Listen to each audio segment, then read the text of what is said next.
Hello everyone, आज हम class 12 का चैप्टर नंबर 3 यानी कि थिंग्स ऑफ ब्यूटी का सेंट्रल आइडिया देखेंगे। और सेंट्रल आइडिया यूपी बोर्ड में 4 मार्क्स का पूछा जाता है और ये कंपल्सरी होता है, करना पड़ता है क्योंकि ये 4 नंबर का क्वेश्चन है और इजीली मार्क्स गेन कर सकते हैं इससे। थिंग्स ऑफ ब्यूटी जो पोएम है और इसका सेंट्रल आइडिया आना एकदम एक्सपेक्टेड है क्योंकि ये चैप्टर्स से ऑलरेडी क्वेश्चन आते रहते हैं, हर साल क्वेश्चन आते हैं इस चैप्टर से और स्पेशली सेंट्रल आइडिया तो बहुत ज़्यादा आता है। पिछले 5 साल का अगर PYQ उठा के देखेंगे तो उसमें लगातार इसका सेंट्रल आइडिया पूछा गया है। पोएट्री में कुल 5 चैप्टर हैं जिसमें से 3 जो होता है सेंट्रल आइडिया एग्जाम में पूछे जाते हैं और 3 में से एक सेंट्रल आइडिया करना होता है। और ये मतलब एक सीक्वेंस में भी आ सकता है कि मतलब पहले से 3 चैप्टर तक के बीच में कोई एक चैप्टर में से कर सकते हैं। अगर आपको 3 चैप्टर के सेंट्रल आइडिया पता है तो नीचे से भी 3 चैप्टर के आ जाते हैं, तो जिससे आपको ये कंफर्म हो जाता है कि ये थिंग्स ऑफ ब्यूटी एक बीच का चैप्टर है जिससे सेंट्रल आइडिया आना ही आना है। The central idea of a poem A things of beauty is that beautiful things provide ever lasting Joy. Central idea of the poem, इस पोएम का जो सेंट्रल आइडिया में ये बताया गया है थिंग्स ऑफ ब्यूटी में जो हर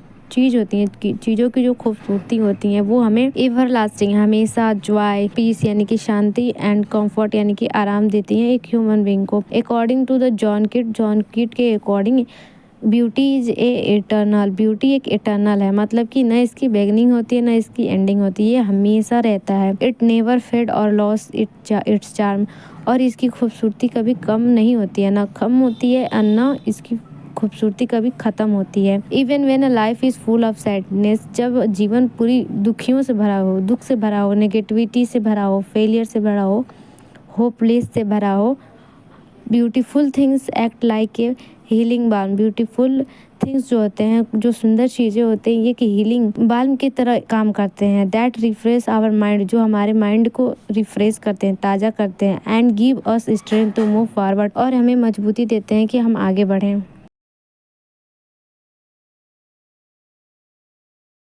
the poet believe that nature is the greatest source of beauty.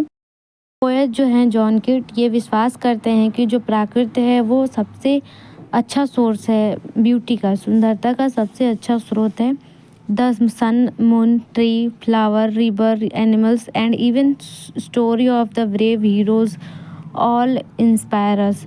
जो सन है, मून है, ट्री हैं, फ्लावर्स हैं, रिवर्स हैं, एनिमल्स तक भी जो हैं, इवन जो बहुत बहादुर जो हीरोज़ हैं जैसे महाराज, ऑल इंस्पायर अस, सभी हमें इंस्पायर करते हैं। Fill our heart with positivity, हमारा जो हार्ट है, हृदय है, उसको सकारात्मकता से भर देते हैं। And remove the dark of cloud सोरो, जो दुख की जो बादल छाए होते हैं उसको भी रिमूव कर देते हैं। काले दुख के जो बादल छाए होते हैं उसको भी रिमूव कर देते हैं। Beauty connect us to the life, जो सुंदरता है वो हमें जीवन से जोड़ने का काम करती है। मोटिवेट अस टू ड्रीम, सपनों के लिए मोटिवेट करती है। And keep us emotionally alive, और हमें इमोशनली जिंदा भी रखती है।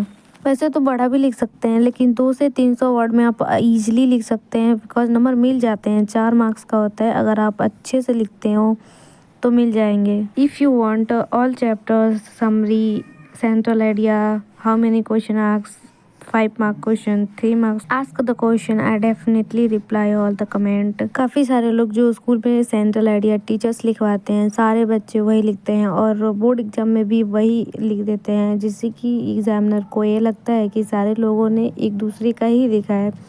वहाँ पे मार्क्स कटने का बहुत ज़्यादा डर होता है। अगर आप सेंट्रल आइडिया लिखते हो तो इसका ध्यान दें कि आपका जो सेंट्रल आइडिया है काफ़ी लोगों से मैच ना करे, थोड़ा यूनिक रहे, जिससे कि एग्जामिनर को ये शक ना हो कि आप कहीं से चीट करके लिखे हो या चाहे बस जो स्कूल में लिखवा दिया गया रट के छाप दिए हो। This is all about the chapter and thank you for watching.